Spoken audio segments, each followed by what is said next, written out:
Alain, propos d'un Normand. Manuel scolaire. Ce ne sont que des querelles byzantines, entre les évêques et les auteurs de manuels scolaires.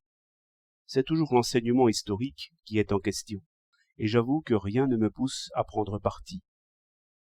Que l'Église ait eu un rôle utile au temps de Clovis, je n'en sais rien, et cela ne m'intéresse pas du tout. Que Louis XIV ait été un imbécile, et que la révocation de l'édit de Nantes ait été une grande faute politique. Cela n'intéresse que quelques compilateurs.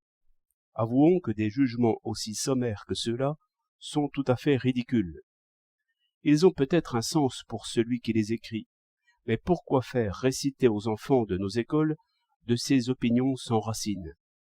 C'est se moquer du monde. Voici comment je conçois l'enseignement de l'histoire. Raconter l'histoire des sciences et de l'industrie humaine. Tracer par grande époque ces progrès parallèles de la connaissance et de l'action. Le feu, le blé, les nombres, l'arpentage, les leviers, la brouette, l'astronomie, le bateau, le baromètre, les bulletins météorologiques, la chimie, les engrais, la monnaie et les contrats, les délits et les peines, les dieux et les cultes. Raconter tout cela, de façon que les générations apparaissent comme formant une seule vie humaine. Et remarquez à ce propos que la partie la plus importante de cette histoire doit être imaginée. Nous ne savons pas qui a inventé le feu, ni qui a inventé la roue, mais leur esprit est bien vivant en des milliers d'hommes sur la planète, en sorte que les mieux éveillés peuvent expliquer à d'autres que par mémoire, par essai, par conjecture bien liée, ces découvertes ont été faites sans le secours d'aucun dieu.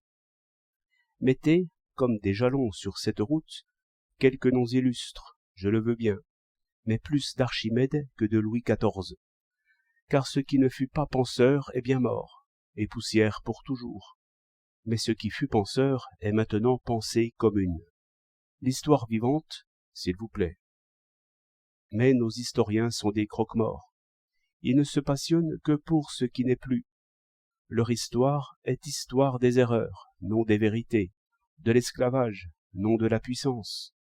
Ce sont propos d'esclaves qui remuent leur chaîne. Et comment en serait-il autrement? Nos historiens sont des rats de bibliothèque, qui ne savent seulement pas comment est faite une locomotive, ou comment sont enroulés les fils dans une dynamo. Ils ne savent que ce qui n'est plus. Ma foi, je les renvoie dos à dos avec les évêques, qu'ils récriminent chacun à leur plaisir, et qu'ils nous laissent en paix. Nous avons assez à apprendre. Mais cette histoire vivante, que je veux, sera mise à l'index aussi? Je n'en doute point, citoyens. Seulement, ce qui sera dit dans cette histoire, des milliers d'hommes se lèveront pour le soutenir, des milliers de fils d'Archimède. Mais vais-je prouver à ce curé que Louis XIV était un imbécile? Je n'en sais rien. Et l'habile curé sait bien que ce prône-là ne vaut pas mieux que le sien. Cet aveugle m'entraîne dans une cave, afin d'avoir au moins parti nul. 23 novembre 1909.